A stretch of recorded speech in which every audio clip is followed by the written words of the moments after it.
Evangelho de Lucas, capítulo 14, verso 1 ao verso de número 6, assim nos diz a Escritura Sagrada.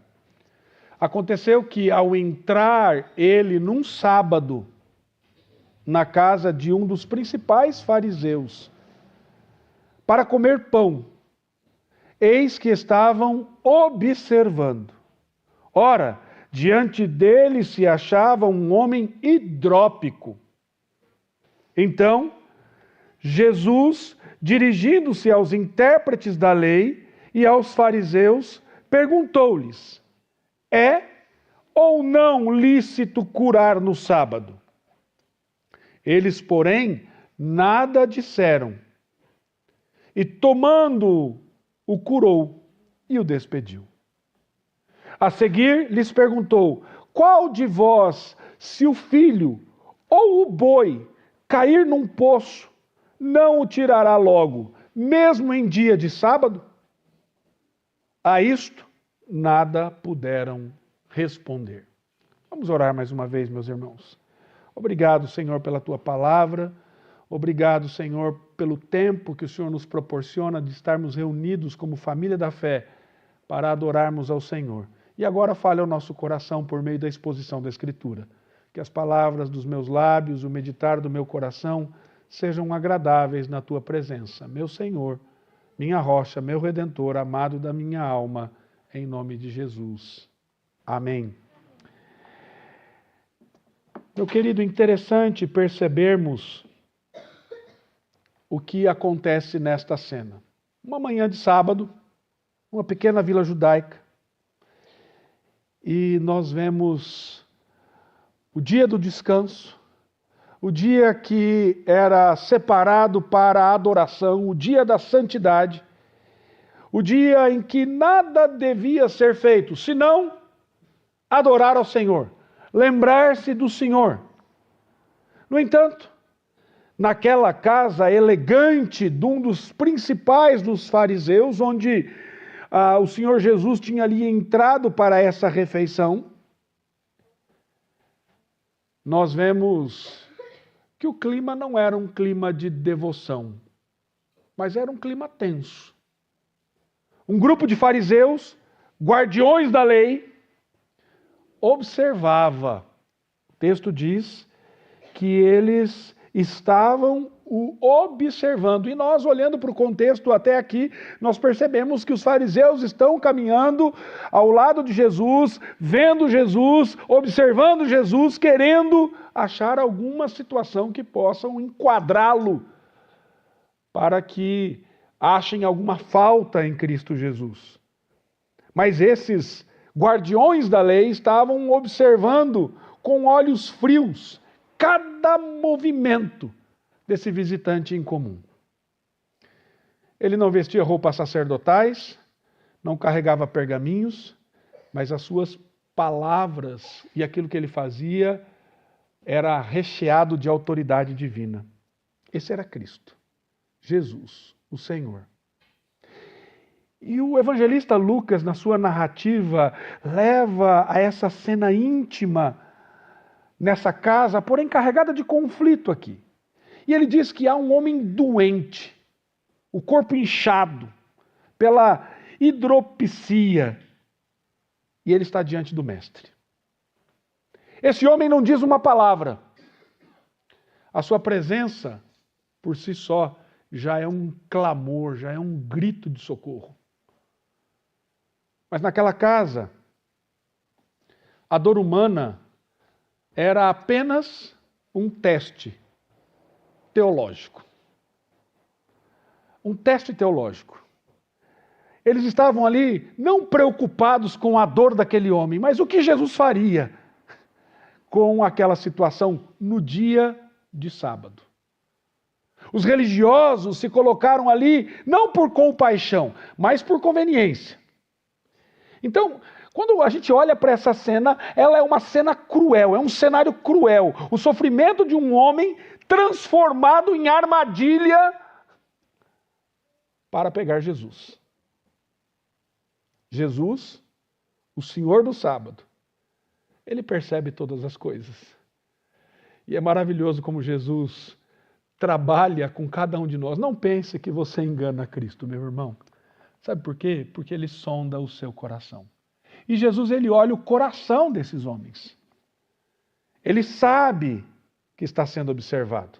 Mas Jesus não se esquiva dessa situação. E a pergunta que ele faz é como que uma espada cortando ali aquela situação. E ele diz, é lícito ou não curar no sábado? Silêncio. Nenhuma resposta. E o silêncio dos fariseus, o silêncio dos religiosos, é um eco daquilo que eles de fato são, hipócritas. É um eco da sua hipocrisia. Porque eles conheciam a lei, mas o seu coração havia sido perdido nas entrelinhas e nas interpretações e reinterpretações da lei e nas formas vazias dos seus dogmas estabelecidos. E Jesus, sem medo, toma um homem pelas suas mãos e o cura. Um gesto que mostra a misericórdia e a verdadeira essência da fé. A graça é mais poderosa do que a tradição. A graça é mais poderosa do que dogmas. A compaixão é mais santa do que qualquer tipo de ritual. E esse texto, meus irmãos, ele é um espelho. Um espelho que expõe o quê? A diferença entre a religião que oprime e o evangelho que liberta. Entre um coração endurecido pela forma, pela tradição, pelo ritualismo, pelo formalismo, pela performance, porque essa é uma realidade. Hoje nós vemos, talvez não nos mesmos meandros que aconteciam nos tempos de Jesus, mas com um comportamento muito semelhante, pessoas com uma performance, querendo mostrar que são crentes, que são piedosos, mas na verdade o coração está longe do Senhor, são sepulcros caiados. São vazios. São cheios de moralismo. E aqui nós vemos o quê? O coração quebrantado pela misericórdia. Diante disso, meus irmãos, eu quero falar com você nesta manhã sobre o evangelho que cura o coração endurecido. O coração que é endurecido pela performance, pelo moralismo, pelo ritualismo. E às vezes, meus queridos, nós vamos nos acostumando com as coisas do Senhor e nós ensinamos os nossos filhos a viverem na presença de Deus e eles vão aprendendo esse ritual e eles vão seguindo o ritual. Mas os corações estão distantes do Senhor. Os corações são endurecidos. Nós corremos esse risco. Por isso é importante nós entendermos o que Deus quer da minha vida e da sua vida. E a primeira coisa que nós percebemos aqui é que a verdadeira piedade, ela não se esconde atrás de aparência. A verdadeira piedade, ela não se esconde atrás de aparência. Aconteceu que ao entrar ele num sábado em uma casa de um dos principais fariseus para comer pão, eis que estavam o observando, e diante dele se achava um homem hidrópico. A narrativa, ela inicia com Jesus aceitando o convite de um dos principais dos fariseus para ir à casa dele. Era algo incomum. Por quê? Porque o clima entre Jesus e os fariseus não era de hospitalidade, mas era de hostilidade. No entanto, o que acontece? O Senhor Jesus, mesmo nesse ambiente hostil, ele vai. Só que a sua presença, ela não depende da recepção das pessoas, da aceitação das pessoas. Por quê? Porque ele é luz que brilha em meio às trevas. É isso que Jesus demonstrava. E é interessante que quando você olha aqui para o texto em que o Novo Testamento foi escrito, nós vemos a expressão, o verbo ali, observar. E a ideia é que eles observavam atentamente. E a ideia que carrega aqui, nesse texto, eles estavam observando, é a ideia de uma vigilância maliciosa. Eles observavam não para aprender, mas para acusar. Às vezes você, com o seu filho, quer ensinar alguma coisa, você diz assim, me observe. Veja, às vezes não precisa nem dizer. Ele vai te observar e vai aprender. A observação, ela nos ajuda a aprender. Mas essa observação aqui não tinha esse propósito. Essa observação, ela tinha o propósito de fazer o quê? Ela tinha o propósito de achar alguma coisa errada para questionar. Enquanto isso, nessa casa, tinha ali, diz o texto, um homem hidrópico. Provavelmente colocado ali de propósito, para ver o que Jesus ia fazer. Se Jesus ia curá-lo, se ele iria violar o dia do sábado. E a hidropsia, meus irmãos, ou um edema, era uma doença caracterizada por acúmulo de líquidos no corpo. Além da dor física que isso causava, havia um peso social que esse homem enfrentava e também espiritual. E muitos judeus viam doenças como uma situação de causa e efeito. Qual é a causa? Você está longe de Deus. Você é um pecador. Você não tem Deus na sua vida, por isso você está doente. Essa era a relação que eles faziam. Como castigo divino, como disciplina. E esse homem, portanto, ele era duplamente rejeitado, pela enfermidade e pelo preconceito religioso. Mas Jesus vê aquilo que normalmente as pessoas não veem. Enquanto os fariseus veem um teste, Jesus, ele usa aquela oportunidade para que o nome de Deus seja glorificado. Enquanto a religião ali analisa, Jesus como Redentor se aproxima para resgatar. E o contraste aqui é muito marcante, meus irmãos. Por quê? Porque nós vemos aqui o orgulho dos religiosos, dos fariseus, e a vulnerabilidade daquele homem enfermo. E é nesse cenário que Jesus revela que a piedade verdadeira não é aparência, mas é amor ativo. É interessante ver que Lucas, que nós sabemos que era médico, evangelista, ele mostra frequentemente Jesus curando pessoas. E especialmente ele mostra Jesus curando no sábado. Essa é uma das características do evangelho de Lucas. E o sábado, meus irmãos, nós temos que entender que ele era o símbolo do descanso divino. Mas os fariseus transformaram o sábado num fardo, em algo pesado. E curar nesse dia, para eles, era quebra da lei. Mas Cristo não quebra a lei, mas ele restaura o quê? O propósito original do sábado. Com tantas interpretações e reinterpretações e dogmas e tradições colocados no dia do sábado, o Senhor Jesus aqui agora, ele restaura o propósito original do sábado, que é o quê? Trazer descanso para a vida. Trazer descanso para a vida. Em Êxodo, no capítulo 20, o mandamento do sábado é um lembrete de que o homem é criatura dependente do Criador. Deuteronômio, capítulo 5, o sábado também é a memória da libertação do Egito, do pecado.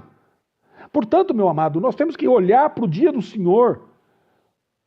E quando nós olhamos para o sábado era a representação daquilo que viria, da promessa que viria. Por isso, eles trabalhavam e descansavam no último dia. Hoje, a promessa veio. Então, nós já descansamos no Senhor e agora vivemos a semana que temos naquilo que o Senhor realizou por nós. Nós adoramos no domingo porque Cristo ressuscitou, mas porque a promessa foi cumprida. E é por isso que nós adoramos e a promessa já veio. Mas o sábado, o dia do descanso, o sabá, o dia do Senhor, ele tem este propósito de descanso no Senhor. Então, curar no sábado é exatamente isso, é libertar alguém do peso da opressão da dor. E é isso que Jesus faz. Mas os fariseus, eles não percebem isso. E aqui, queridos, eu vejo algumas coisas que nós precisamos pensar. E uma delas é o perigo de uma piedade, de uma suposta vida com Deus aparente. Talvez você possa estar aqui domingo após domingo. Talvez você possa estar em lugares religiosos. Quem sabe você tem até uma linguagem religiosa.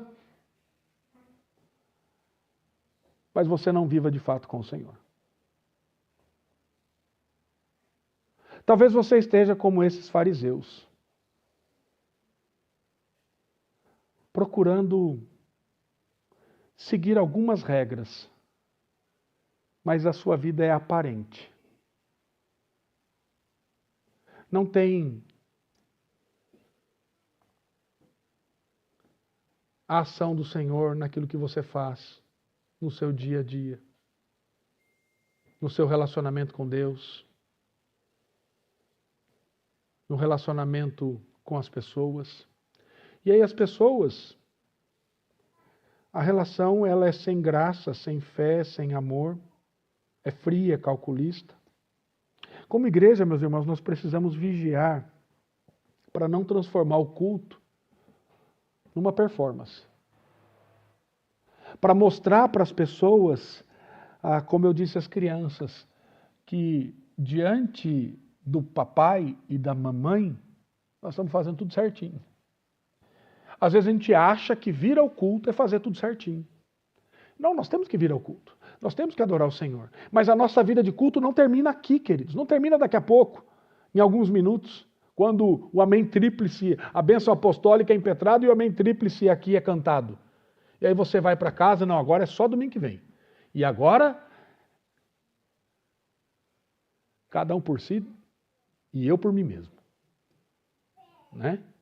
Eu por mim mesmo. Eu faço o que eu quero. É assim que muitos jovens vivem. É assim que muitos adolescentes vivem. É assim que muitos maridos vivem escondendo e tendo uma vida dupla. É assim que muitas esposas vivem longe do Senhor. Uma vida que aparentemente é piedosa, mas lá dentro é vazia. Cristo nos ensina a ver aquilo que é invisível. Em nossas casas,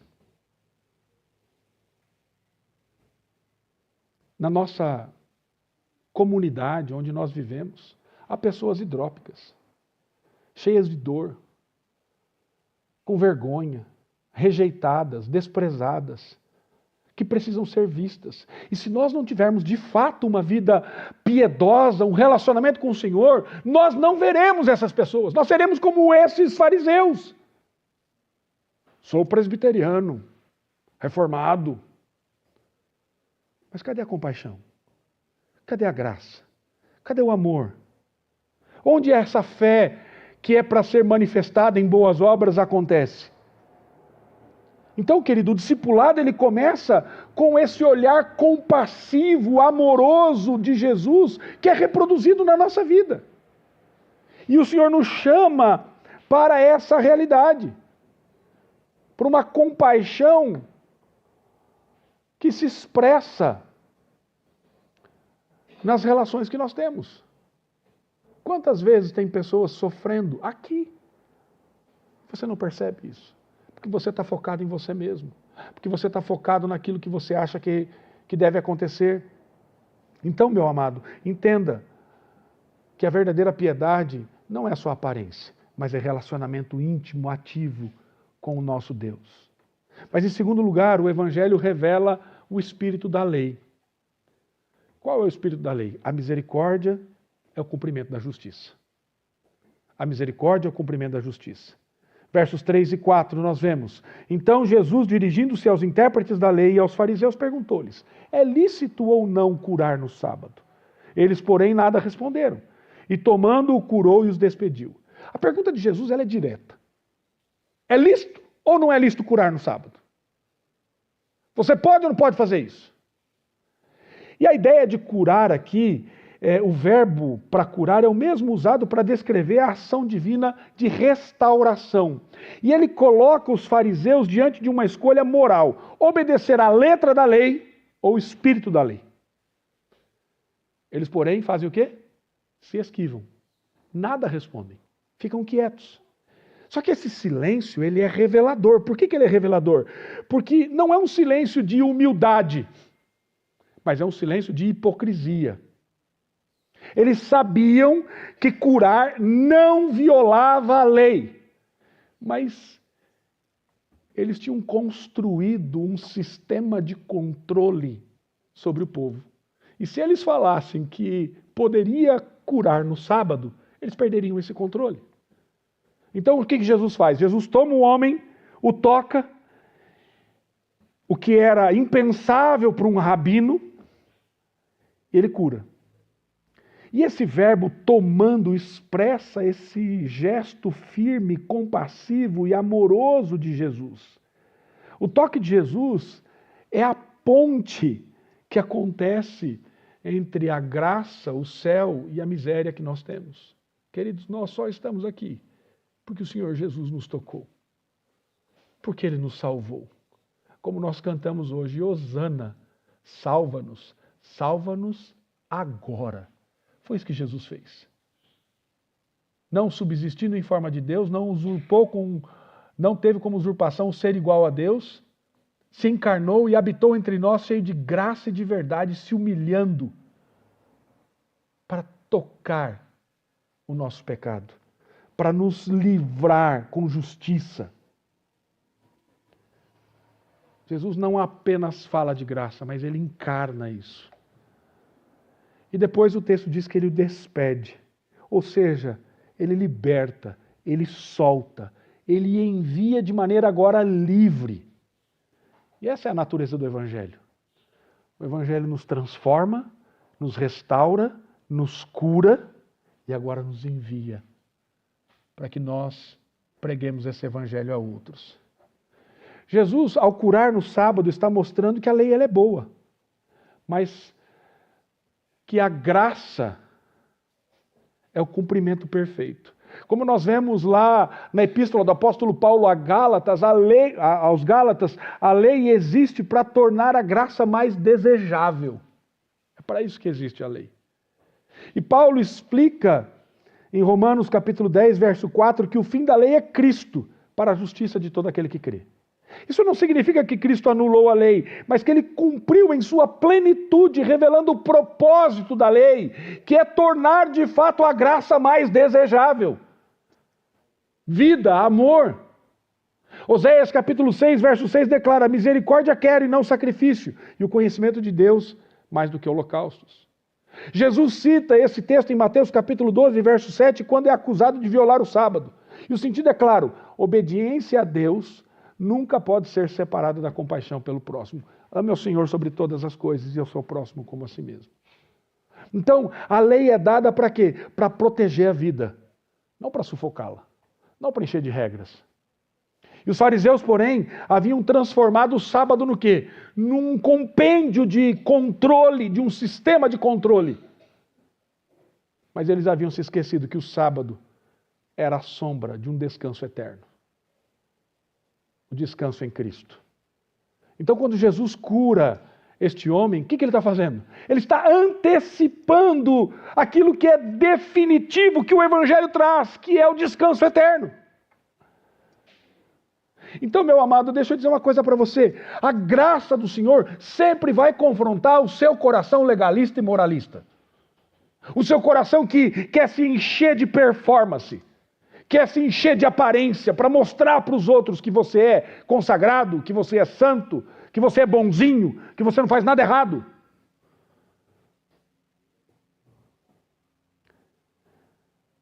Quando o Evangelho chega, meus irmãos, ele quebra essas coisas na nossa vida.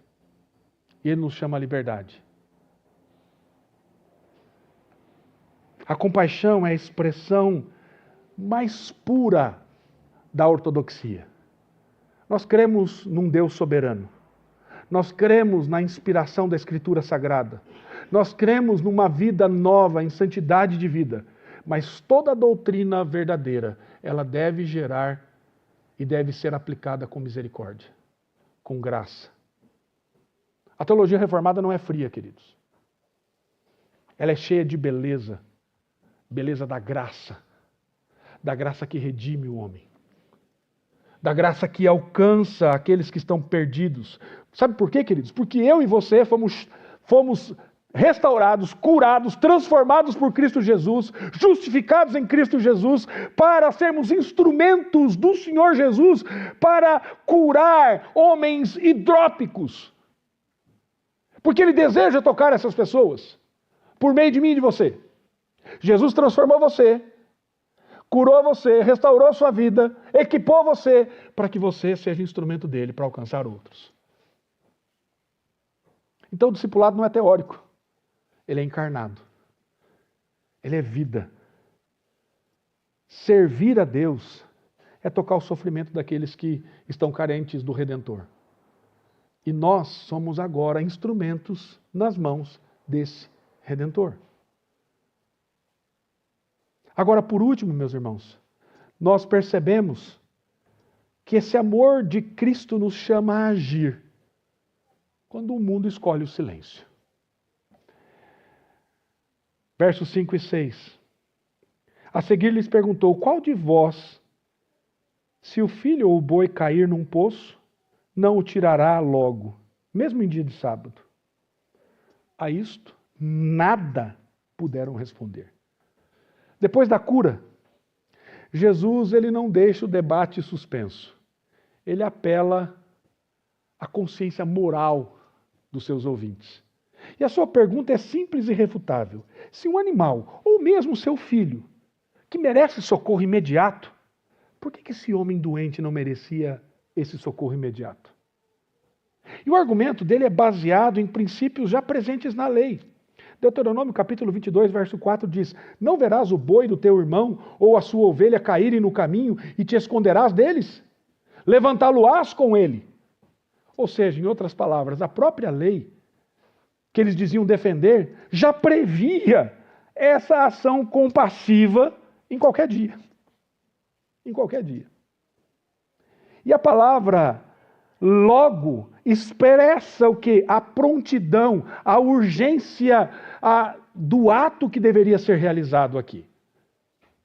Porque compaixão não espera, meus irmãos. Não espera o momento certo, a hora certa. Não. Hoje não é dia de expressar compaixão. Amanhã você volta aqui, nesse mesmo horário, e amanhã eu vou expressar minha compaixão por você. Não é assim que funciona. Compaixão não tem hora marcada para ser expressada. Não, minha agenda está cheia e eu não posso te atender agora, não posso expressar amor e graça e compaixão por você. Hoje não é dia disso.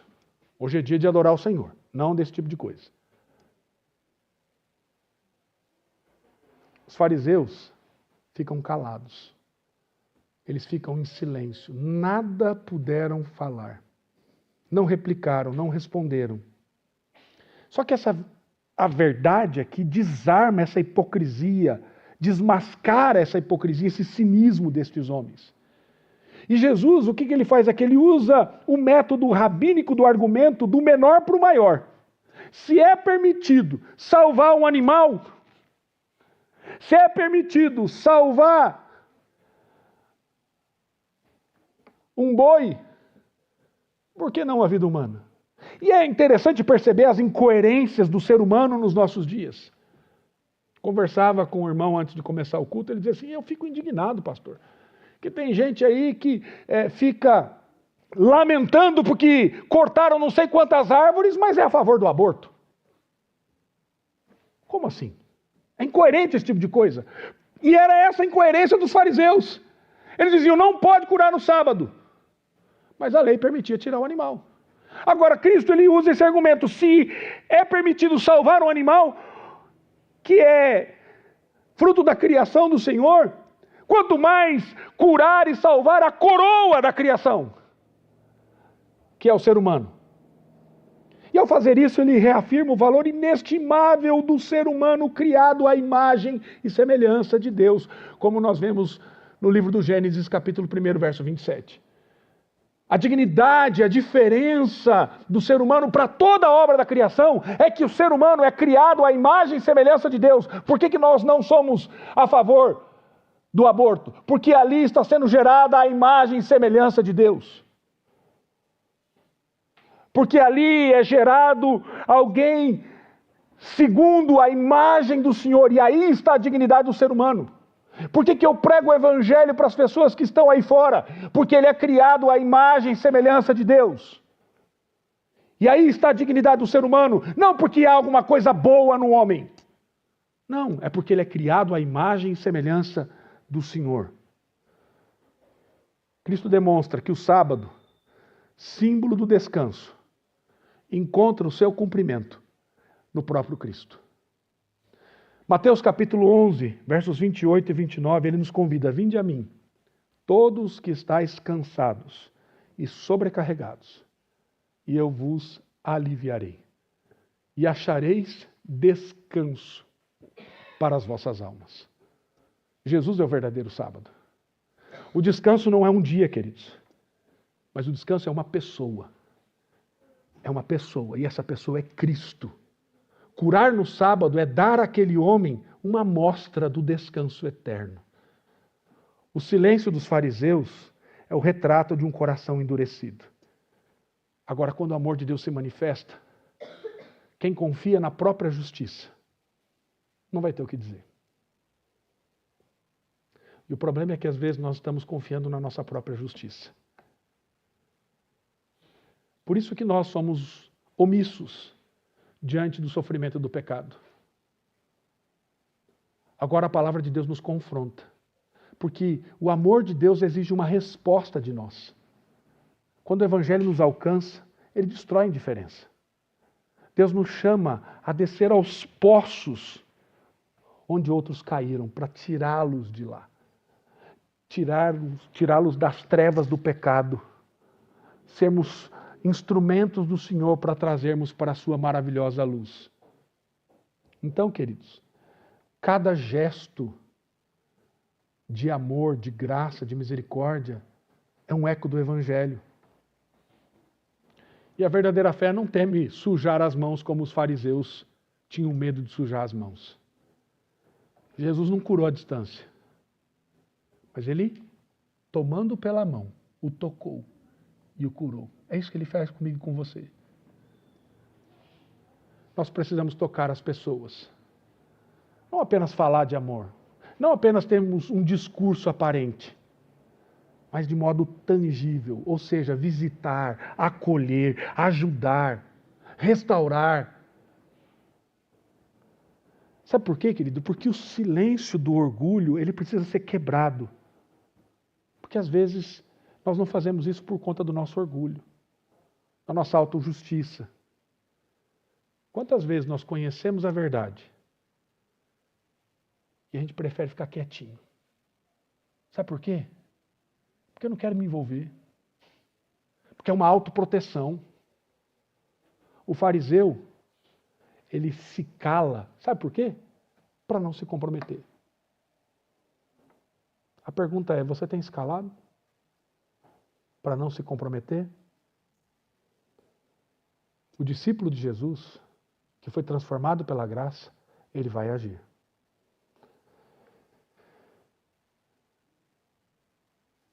Quando nós olhamos para esse texto, meus irmãos, quando Jesus termina, e o evangelista Lucas termina esse episódio, nós vemos que ele não é apenas sobre uma cura de um homem hidrópico, mas ele fala sobre o coração do homem. Esse homem hidrópico, que estava inchado, nos faz lembrar de pessoas que estão inchadas pelo pecado, deformadas pela culpa, incapazes de curar-se por elas mesmas, sozinhas. Elas precisam de redenção. Elas precisam da palavra de libertação. Os fariseus aqui não fazem nada. Ficam quietos, em silêncio. Mas Jesus, ele mostra que um coração quebrantado, ele vai agir. O sábado aqui não era limite para fazer ou não fazer, mas era um sinal profético daquilo que viria, do descanso que nós encontramos em Cristo. Agostinho dizia, fizeste-nos para ti, Senhor, e inquieto está o nosso coração enquanto não repousa em ti. Fizeste-nos para ti, Senhor, e inquieto está o nosso coração, enquanto não repousa em ti. Nós temos que ficar inquietos se não repousarmos e descansarmos no Senhor. Portanto, meu amado, o Senhor chama você para ser instrumento de redenção. Para ir àqueles que estão presos por uma doença devastadora, que é a doença do pecado, que precisam de libertação. O Senhor chama a mim e a você a termos um coração quebrantado, a estarmos com Ele, não aparentemente, mas vivendo de fato. Por isso, meu irmão, coisa básica que eu vou dizer todos os domingos aqui, eu não vou me cansar de dizer. Procure o Senhor. Como? Como as crianças aprenderam. Leia a Bíblia e faça a oração. Não é a música das crianças? Leia a Bíblia e faça a oração. Faça a oração. Para quê? Se quiser crescer. Você tem crescido, querido? Você tem lido a Bíblia? Você tem orado? Você tem tido tempo com o Senhor? É na presença dele que vamos ter uma vida piedosa. E é alimentado por ele que nós teremos uma vida que vai expressar essa misericórdia e esse amor. Que não sejamos apenas religiosos, frequentadores de uma igreja, mas sejamos de fato aqueles que estão com ele. Porque relacionamento com Deus é estar com ele. Que Deus abençoe você, para que você esteja com ele e leve pessoas para estar com ele. Que Deus nos abençoe em nome de Jesus. Amém.